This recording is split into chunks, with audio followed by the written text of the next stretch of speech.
Okay people, I've been living like a hermit for the past 15 days to bring this video directly to you, to show to you what you should expect after publishing 100 low content books on Kindle Amazon. That's exactly what I'm going to talk about today.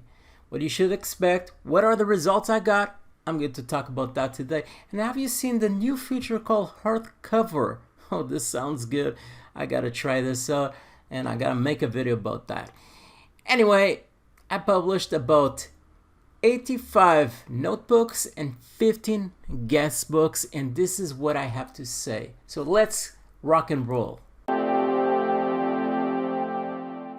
Howdy ladies and gentlemen, girls and boys, this is Alexo, and today let's talk about my experience after publishing 100 low content books in 15 days in Kindle Amazon. I'm going to share with you my experience, what I think about this, if this is something that you should go for or you shouldn't go for.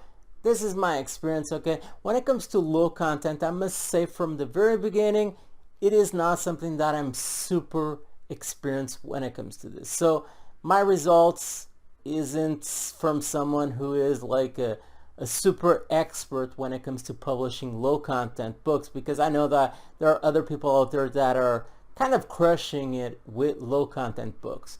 But I published 100 notebooks, about 85 notebooks and about 15 guest books, and that is kind of a good amount of books to see some results, okay?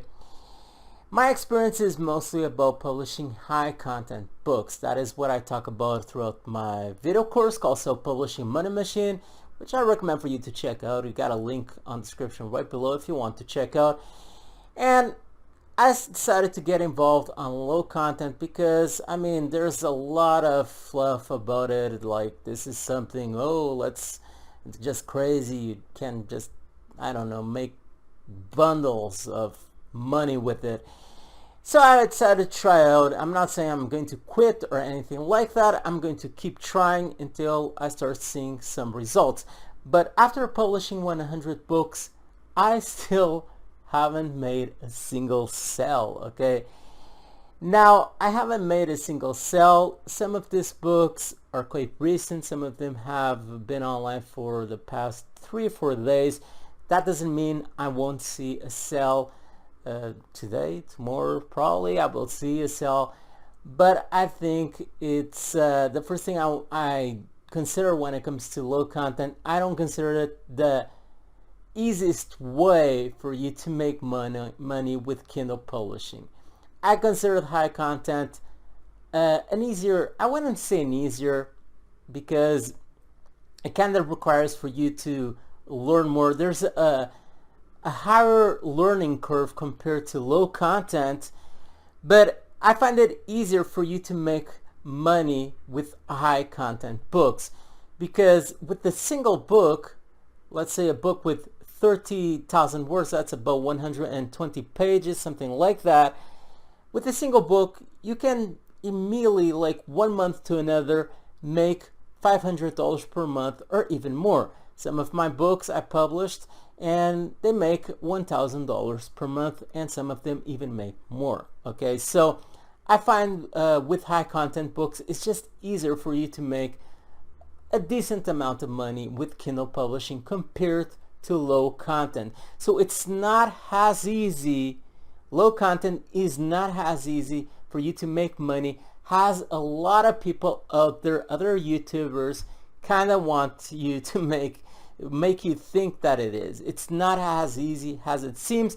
I'm not saying that I'm the best example when it comes to this, but of course there's money to be made when it comes to low content, because I mean, if other people are out there making money with low content, I can do it, you can do it, anyone can do it. Now, I'm not saying that when it comes to low content, I consider like notebooks, and especially notebooks, is probably not the easiest route for you to make money, because when it comes to notebook, it's one of the easiest type of books that you can make for low content, and for that reason there's a lot of competition. There's tons of people just publishing notebooks and just kind of spitting hundreds of notebooks per week.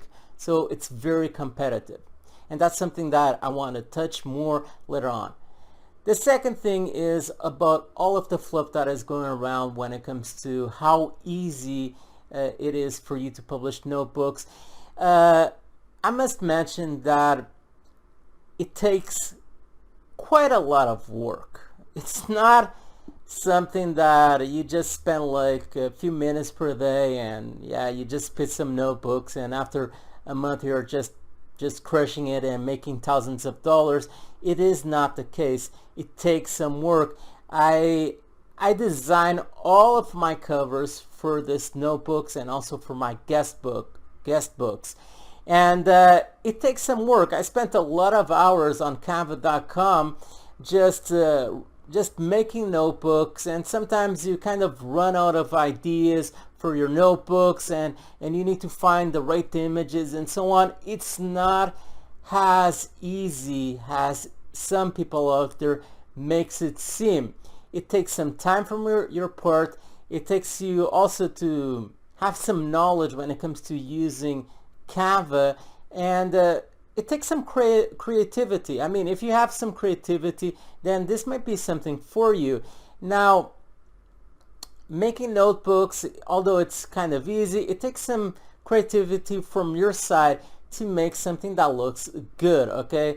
And because you just don't want to publish a notebook that looks like crap, the cover, okay? So it takes some creativity from your part and it takes some work. It's not as easy as it seems.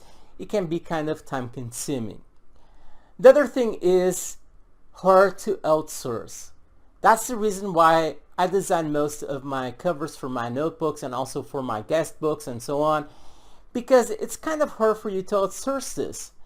Because I mean, you sell like notebooks at $5.99, most of them, and sometimes even cheaper than that. And let's say that you go to Fiverr, and for each cover, the minimal that you're going to pay is about $5, okay? So let's say that, in my case, I already published 100 notebooks. In this case, 100 notebooks, no, 90 notebooks and 85 notebooks and 15 guest books, about that. And if I went to Fiverr and I got 100 covers, that would be $500 I would have spent. And if I publish all of these notebooks and guest books, I wouldn't see my return of my investment, because at least at this point, I still haven't saw a single sale, okay? So it is kind of hard for you to outsource this, because most of these books are sold very cheaply, and for that reason you will probably need to make most of the designs and most of the work, and for that reason it can be kind of time consuming, and that is something that you should expect, especially if you are publishing notebooks or other types of low content books that are sold cheaply. You probably will need to do most of the work if you want to see the return of your investment someday, okay? The other thing I want to talk about, and this is an extra tip, and this is what I've decided to kind of focus when it comes to low content. I'm not saying that some people aren't having success with notebooks and so on, because I saw some situations on Amazon of people that are publishing notebooks. I'm not sure what they are doing, but they are crushing it with their notebooks. And these are guys like you, like me, publishers that are publishing notebooks, and they are just crushing it with notebooks. They are selling them tremendously well. Not sure what they are doing, but their books are selling really, really well. Now, what I've noticed from reading some comments left on Facebook groups that are related to low content books, I noticed that most people seem to be having success mostly with low content books that are more complicated for you to design and make. This includes like puzzle books and coloring books, log books. This type of books are a bit more complicated for someone to create, and for that reason there's fewer competition for those type of low content books compared to notebooks, because I mean, notebooks, anyone can just go to Canva and kind of design them, and if you're creative, then it's even easier for you. Okay, so basically anyone can do that, and if anyone can do that type of books, then what happens is you have a lot of competition because you have a lot of people making them. So what I've decided to do from now on is to publish low content books that are more complicated for you to design, because there's a lot less competition. It's easier for you to possibly just make money because you just have fewer competition. So this is what I recommend if you decide to get into low content, is for you to go after the type of low content books that are more complicated for someone to produce, and for that reason you will find fewer competition and possibly you will make more money. And this is what I've noticed, that for instance, I saw someone on Facebook on a low content group, and this person had already published about 250 low content books, and this person was making a lot of money with low content books. But this person mentioned that he was doing most of his money from the 50 puzzle books that he published, okay, and the other 200 books were notebooks and so on, and didn't seem that he was making much money with notebooks. So this is what I recommend for you to do if you decide to get into low content books. Anyway, if you want to learn more about how to publish high content books and make a ton of money, then check out my newest course called Self-Publishing Money Machine. You can find a link right below in the description from this video. Just click on it. And if you have any questions related to low content books, any tips that you would like to share, then just leave it on the comments section right below. Also, like and subscribe to my YouTube channel so you can get more of this type of videos on a weekly basis. That is all for now. Stay tuned with Alexo, and bye.